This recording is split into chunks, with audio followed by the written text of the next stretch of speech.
We've started to push ourselves to loosen up in our quicker gesture drawings. Now let's bring that focus on movement and those looser lines to our longer drawings.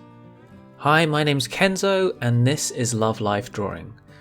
Often the energy and dynamism of gesture drawing seems to be limited to quick 2 or 3 minute poses and then it's lost in the longer poses. But it doesn't need to be. Look at these examples of Mayko's drawings. These are 30 to 60 minute drawings. You've probably experienced doing a drawing that feels lively at first, but by the end it's become overworked, overanalyzed. The tones become overly rendered, trying to copy every nuanced contrast, and suddenly we have a sort of dull photocopy. But these drawings don't have that problem. Hopefully by now you've tried the blind movement drawing exercise from the last video. And those drawings may have gone all over the place, but did you notice a looser and more flowing line quality? Did you notice more interesting shapes and less stiffness?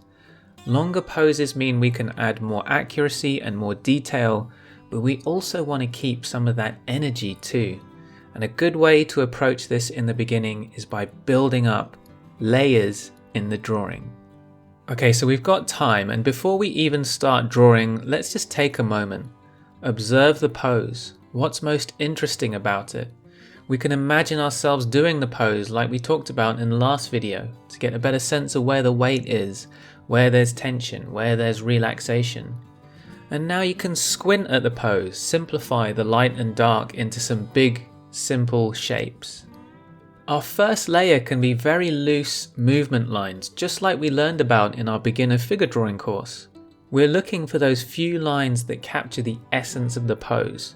Often those big movement lines are going to follow the spine or the torso center line. Secondary lines along the shoulders and pelvis will probably be very useful. We'll then start to add some very light structural marks. They don't need detail yet. Keep the lines simple, big curves without little bumps and undulations. If you aren't sure what sort of marks to look for, check out our beginner figure drawing series, lessons 3, 4 and 5. We're interested in the big shapes first, most importantly the rib cage, the pelvis, and the squash and stretch in the middle. We want to get things in roughly the right proportion if we can, so we'll check a few alignments and relative sizes. Check out lesson 7 if you're not sure how to do this. Before we keep going with the lesson, this is just a quick note to check out our newsletter on our website lovelifedrawing.com. You can get really useful tips in your inbox every few weeks. Don't forget to subscribe to this channel because we have loads of cool stuff coming up. We'll very gently put in some contours and lines of the big tonal shapes. We don't want to lose the movement though. We're putting in a very light structural layer where things are roughly in the right place. We allowed ourselves that. But now we need to go back to respecting the movement. And in fact, often the movement is going to help us get things right just as much as measurements and alignments did. When we're doing our structural marks, we're a little bit more conservative.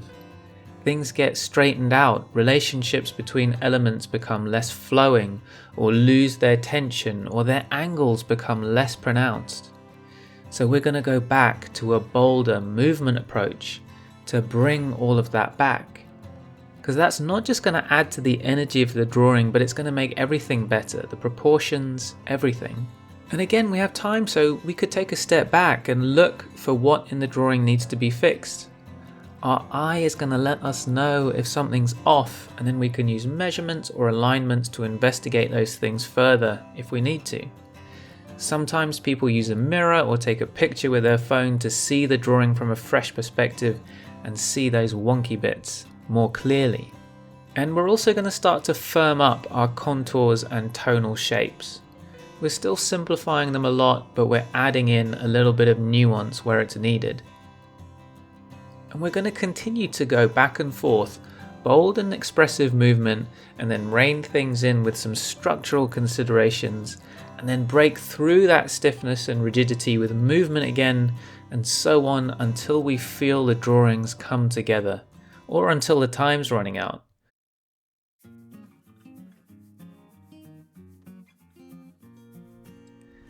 When we're going for sweeping lines, a soft material on a smooth surface is often an easier way to start.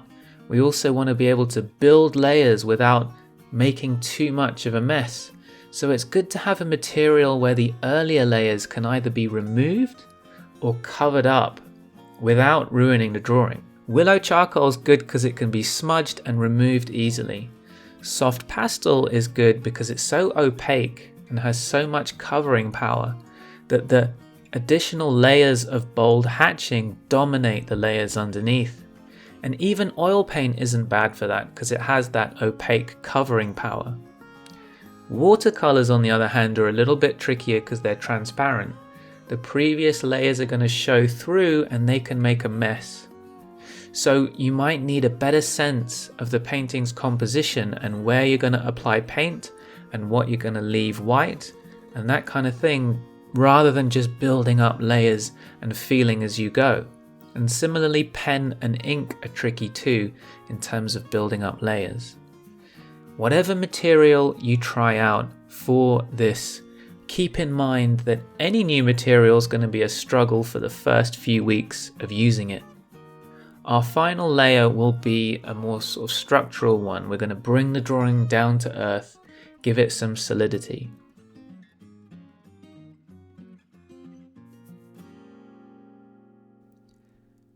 This drawing was a tricky foreshortened angle. It required measuring and structure to get it right. Lots of corrections were made, and it could easily have become accurate but stiff and boring. Instead, it looks like a loose, expressive drawing that came from the heart, and the reason is that the looseness was built on a solid foundation. Notice also the final touches bring that wildness under control. Guys, don't forget to subscribe to the channel. We've got lots of great stuff coming up in the next few months. And hit that like button if you enjoyed the video. Leave a comment with some feedback. We really love your comments. And sign up to our newsletter on our website. It's really useful. A couple of extra tips and motivational drawings and things in your inbox every few weeks.